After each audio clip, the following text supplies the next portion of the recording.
He was. Centuries may have passed since then, but events from 1,000 years ago remain crystal clear in my mind.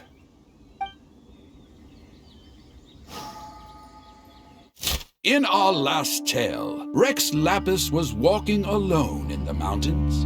He heard a remote voice, unlike any other, coming from a crack in the earth. Most of the ancient geo-life forms that live below Liyue are blind, having not seen the sunlight for an age. The voice was sometimes sad and song-like. Other times it was loud and thunderous. The Lord of Geo searched here and there before finally unearthing a strange stone from the bedrock. That's how Azhdaha was. I answered his wish and took him above ground. The Lord of Geo took pity on the rock spirit and carved it into a magnificent work of craftsmanship, a vivid representation of a dragon. I bestowed him with a pair of eyes to see the world and came to an agreement with him. With his fingers, he made 2 eyes. Quicker than words could tell, lightning flashed and thunder roared, and a living, breathing dragon soared into the clouds.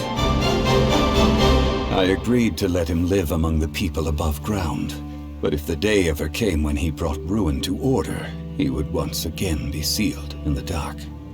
The dragon accompanied the Lord of Geo, fighting campaigns alongside him in the 4 corners of the world. We have a saying to eulogize these events. The crash of a spear brought billowing dust.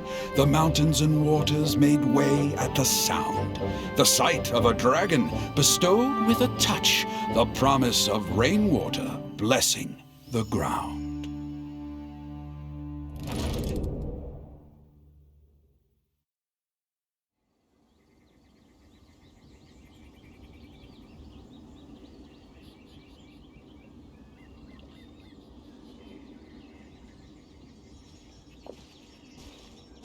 1,000 years ago, Azhdaha attacked the chasm. I tried to obstruct him, fighting him tooth and nail down the length and breadth of the mine. Finally, I brought him down and sealed him underground.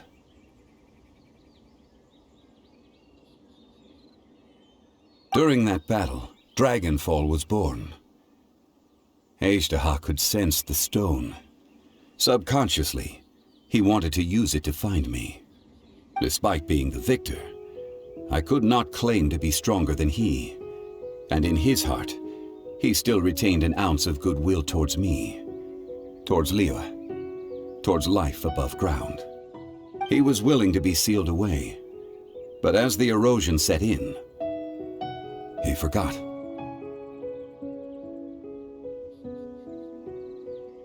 Even I cannot avoid it. But there is something I understand better than most. When the door opens, it is time to leave. The greater the power, the greater the danger erosion may bring about. The millennia may come and go, but even a stone may tire. Personally sealing away an old friend. This is just one form of erosion I have endured. People abandon and surrender the things they love to pursue the right path. Perhaps this is the erosion imposed on me by the natural order of this world. That I was a god of mankind. My identity may change, but my eyes will bear witness to the history of humanity. You still care a lot about Liyue. Call it part of my duty. I must thank you both. No worries.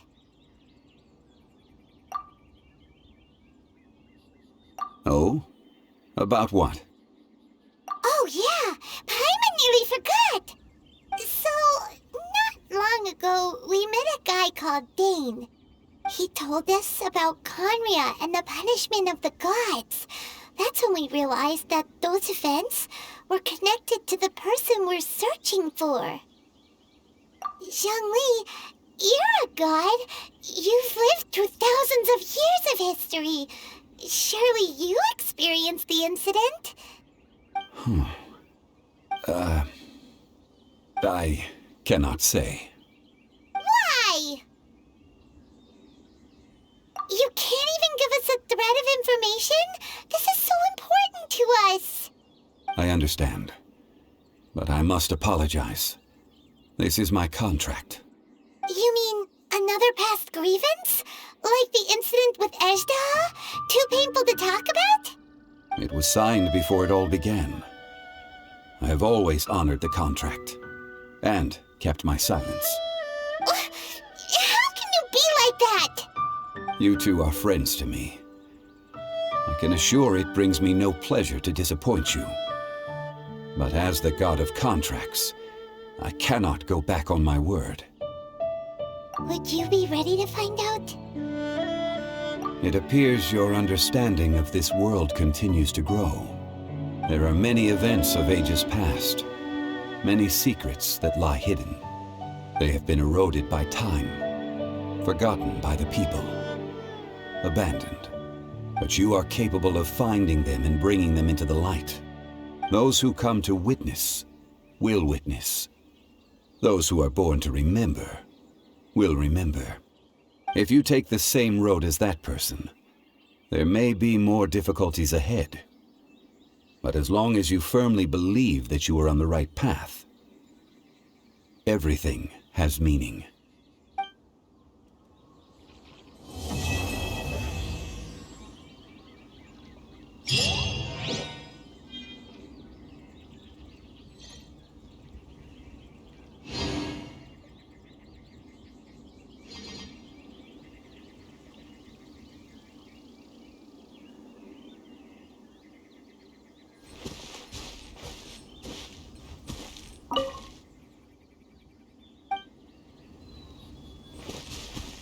This tablet was erected by Mountain Shaper.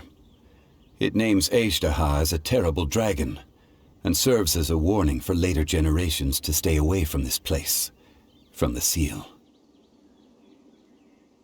It's a shame. There is a fine line between good and evil. If the good and evil within him could be summarized in a single sentence... Well, never mind.